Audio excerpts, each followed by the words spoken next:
우리가 잠은 24시간 중에 거의 7, 8시간을 자잖아요. 네. 그래서 그렇죠. 거의 인생의 3분의 1을 자게 되는데요. 만약 90살을 산다면 거의 30년을 우리가 자면서 보내는 거라고 볼 수 있어요. 그래서 그만큼 중요한 것인데요.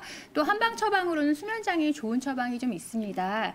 또 첫 번째로 온담탕이라고 해서 심담이 허하고 또 겁이 많고 또 꿈을 밤새도록 꿈만 꿨어요 이런 분들이 있으세요. 그래서 밤에 자주 깨시는 분들도 있고요. 이런 분들은 온담탕이 참 좋고요. 그리고 인숙산 굉장히 중요한 약인데요. 어떤 분들은 밤에 누가 잡으러 오는 것 같아요 이렇게 굉장히 불안해하시고 걱정이 되고 밤에 생각을 꼬리를 물고 이러신 분들이 있습니다. 이분들은 인숙산이란 처방이 제일 잘 맞고요. 그다음에 감맥대조탄이라고 해서 또 감기가 허하고 심기가 허했을 때 많이 쓰는 처방인데요. 어린 아이들이 잠을 못 잘 때도 특히 이 처방이 참 효과가 좋아서 한방 처방으로 굉장히 효과를 보는 경우가 많습니다. 그리고 수면에 좋은 식품을 또 간단히 좀 살펴본다면 우리가 흔히 먹을 수 있는 식품 중에 상추, 또 샐러리, 체리 이런 것들이 있는데요. 체리는 특히 멜라토닌이 굉장히 풍부해서 수면에 굉장히 도움이 됩니다.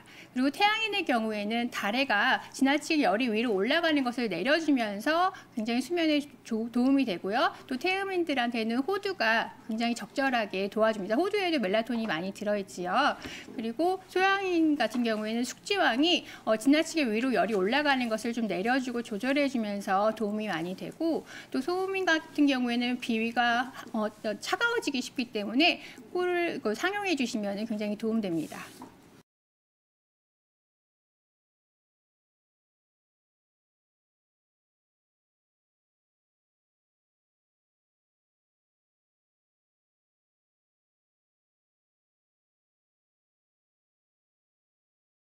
우선 수면 우리가 이제 남자가 있으면 여자가 있고요. 이제 그리고 이제 태양이 있으면 달이 있듯이 그렇죠. 이제 또 낮이 있으려면 또 밤이 있어야 됩니다. 그렇죠. 그리고 이제 밤은 수면이 없으면 이제 큰 의미가 없죠.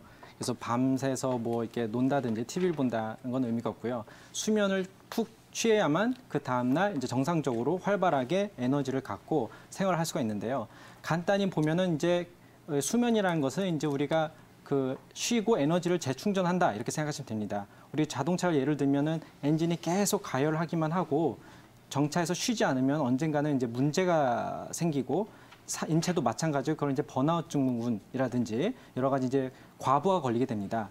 그래서 우리가 이 인체에선 그걸 조절을 하는 기능이 있는데요. 쉽게 얘기하면 이제 자율신경계만 보더라도 우리 자율신경계는 우리가 흥분해서 심장도 박동도 빨라지고 동공도 확장이 되고 근육 움직일 수 있게 근육이나 이런 쪽으로 혈액이 많이 갈 수 있는 그런 교감신경이 있고요. 그냥 그거에 이제 반대 기량작용으로 부교감신경이라고 해서 이제 근육에 있는 피를 넣어서 이제 집어넣고 안에 내장 쪽으로 넣어서 소화가 잘 되게 하고 편하게 쉴 수 있게 하고 다시 동공도 축소되고 그렇게 편안하게 이제 다시 에너지 재충전할 수 있는 부교감신경인 게 있습니다. 근데 우리가 잠을 잘 때 이 수면을 취할 때만 이 부교감신경이 더욱 더 활발하게 나와서 물론 이제 낮에도 이렇게 작용을 합니다만 더 상대적으로 더 잠을 잘 때 그게 나와서 편히 이제 우리가 휴식을 취할 수 있게 됩니다. 이제 앞전에 그런 이제 스트레스 야간 근무로 인해서 그러니까 피부 묘기증 아까 이런 환자가 있었는데요. 그런 경우도 마찬가지로 밤에 이렇게 쉬어서 내장 쪽으로 혈액이 쏠리지 않으면은 겉에만 모였게 되고 그러면 이제 다음날 더 심한 증상이 생기게 되죠. 그래서 이제 간단히 얘기하면 휴식을 취한다. 다음날 위해서는 재충전이다. 이렇게 이제 이해를 하시면 되고요. 이제 불면증에 대해서 이제 수면과 불면증에 대해서 이제 오늘 키워드로 알고 있는데요. 이 불면증을 이제 크게 나누면 이제 젊은 사람들이 가장 많은 불면증과 불면증에서 이제 노인분들의 불면증으로 크게 나눌 수 있습니다. 우리가 수면이라는 것은 보통 이제 잠을 잘 때 이제 멜라토닌이라는 호르몬이 나와서 그게 이제 신호를 줘서 잠에 드는 걸로 알고 있는데요. 그 젊은 분들은 대부분 이제 스트레스가 많아서 뭐 직장인 아까 그런 분들처럼 스트레스가 많아서 교감신경이 이제 흥분 상태고 우리가 스트레스 호르몬이라는 코티솔 호르몬이 있습니다. 그것이 나와가지고 우리 그 혈액 안에 그런 그 당분이라든지 여러 가지 무기질이라든지 이걸 집어넣어서 에너지원이 되고 혈압을 높이는 역할을 하게 되는데요.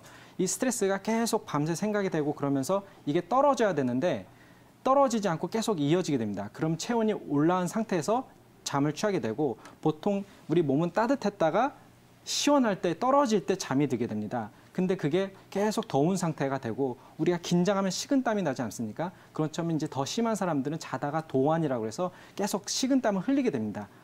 열을 배출하기 위해서. 그럼에도 불구하고 열이 충분히 떨어지지 않아서 그 잠에 들지 않는 그런 상태가 보통 이제 그 젊은 분들의 그 직장인들이나 스트레스 많은 학생분들도 그런 불면증이 많고요. 그 다음에 이제 어르신들 같은 경우는 반대의 경우입니다. 어르신들 같은 경우는 보통 나이가 들수록 혈압은 올라가고 체온은 항상 기준보다 항상 떨어지게 됩니다. 그래서 우리 중심 체온이라고 해서 우리는 표피가 아니라 우리 귀랑 항문을 통해서 재는 우리 중심 골수 체온 혹은 내장 체온이라고 하는데요. 그 체온이 굉장히 어르신들은 낮고 대사가 잘 안 됩니다. 이런 상태에서는 마찬가지 이유로 기온이 온도가 올라갔다가 떨어지면서 잠이 들어야 되는데 젊은 사람은 너무 올라서 스트레스 받는 분들은 이 어르신들은 너무 낮기 때문에 오르지가 않아서 잠에 잘 들지도 않고 잘 깹니다. 그래서 보통 이제 그 가장 잠 잘 깨는 그 우리 멜라토닌 호르몬이 나오는 게 이제 새벽 3시부터 5시까지 가장 많이 나오는데요. 그때 자다가 일찍 새벽 역시 깨는 게 어르신들이 뭐 잠을 충분히 자서가 아니라 체온이 낮기 때문에 3시에서 5시 사이 항상 눈이 떠지는 겁니다. 가장 온도가 찰 때. 그렇기 때문에 그런 분들은 반대로 따뜻하게 해주는 우리 부자나 육개 같은 약재를 써서 중심 체온을 좀 높여줘야 되고요. 근데 피가 또 부족을 하면은 또 체온이 낮기 때문에 그런 당귀나 이런 것 통해서 피도 보충을 해줘서 온도를 좀 높여줘야지 또 수면을 잘 취할 수 있게 됩니다.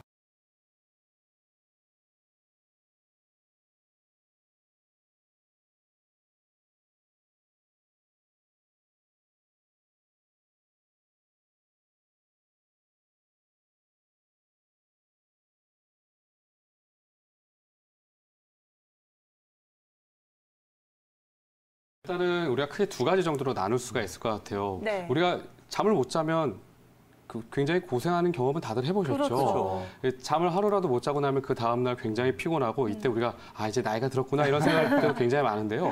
일단 가장 대표적인 불면증의 유형은 바로 처음에 몸은 굉장히 피곤한데 갑자기 잠을 자려고 누우면 말똥말똥해지는 유형입니다. 우리가 흔히 말하는 수면 개시장애라고 하는 이제 불면증 유형인데요. 우리가 밤에 잠들기를 위해서는 내 몸의 체온이 소폭 좀 떨어져야 됩니다. 체온이 떨어져야지만 내 몸에서 이제 멜라토닌이라고 하는 수면 호르몬이 이제 분비가 되고요. 이 호르몬의 도움을 받아서 우리가 이제 잠들게 되는 거거든요. 근데 만약에 이제 우리가 야간 근무가 많거나 아니면 뭐 해외 여행을 갔다 온 다음에 시차 적응이 있다거나 아니면 스트레스를 계속적으로 받는 상황이 있어서 뇌 흥분이 가라앉지 않는다면 이 멜라토닌이라는 호르몬 자체가 분비가 잘 되지가 않습니다. 이런 환자분들은 그래서 몸은 굉장히 피곤하지만 갑자기 잠을 자려고 하면 잠이 오지 않는 이런 수면 개시장애 불면증이 나타나게 되는 거고요. 대부분 젊은 환자분들이 바로 이런 유형의 불면증을 호소하시는 경우가 많습니다. 근데 반대로 어르신들 같은 경우는 초저녁에 잠을 드시죠. 근데 불과 한 2-3시간 정도 자고 나면 갑자기 잠에서 깬 다음에 말똥말똥해진 다음에 그 이후에는 잠을 자지 못해서 새벽밤을 그대로 지새고 이제 고생하시는 경우를 많이 보게 되는데 이때는 오히려 내 몸의 체온 자체가 지나치게 떨어지면서 이제 내 몸의 위기의식으로 위기 상황으로 받아들여지면서 불면증이 발생을 하는 겁니다. 바로 이제 부신에서 분비되는 이제 코르티솔이라는 호르몬이 지나치게 적게 분비가 되면서 나타나는 이런 증상이거든요. 그렇다면 이 두 가지 불면증, 두 가지 다 이제 체온 조절이 굉장히 중요한데 같은 불면증이라고는 부르지만 치료에 있어서는 정반대 치료를 해야 될 것입니다. 이 체질 한약이 불면증 치료에 굉장히 도움이 되는데 앞서 말씀드렸던 젊은 환자분들 같은 경우는 내 몸의 체온 자체를 낮춰주는 흥분을 가라앉혀주는 치료를 해야 될 것이고요. 반면에 어르신들 같은 경우에는 기초 체온 자체가 기본적으로 많이 떨어져 있기 때문에 체온을 올려주는 신진대사 활동을 높여주는 이런 치료를 해야 될 것입니다. 이 불면증 때문에 이 술에 손을 대기 시작했다고 합니다. 왜냐하면 술을 먹으면 일단은 잠이 좀 드는 것 같고 평소보다는 좀 오래 잠을 잔 듯한 느낌을 받기 때문에 술을 한 잔, 두 잔 먹다 보니까 이제 습관이 돼버린 거거든요. 근데 실제로 술, 알코올 자체는 초기에 수면 유도의 효과는 있지만 결국은 우리가 렘 수면과 깊은 잠을 방해하는 굉장히 수면에 있어서는 질을 떨어뜨리는 물질 중에 하나가 바로 이 알코올입니다. 이 알코올이 이제 또 내 몸에서 분해 대사되는 과정에서 이제 갈증을 느끼고 화장실을 가고 싶은 마음도 들게 되고요. 또 이 알코올 자체가 우리가 이 호흡에 중요한 근육들을 이완시키기 때문에 코골이 수면무호흡증을 잘 일으키거든요. 이걸로 인해서 심근경색이나 뇌졸중 발생 확률도 높이기 때문에 이 술에 의존해서 불면증을 이기려고 하는 노력을 하는 것은 반드시 피하셔야 되고요. 더 위험한 게 있습니다. 술을 먹으면서 수면제까지 같이 복용하는 겁니다. 겁니다.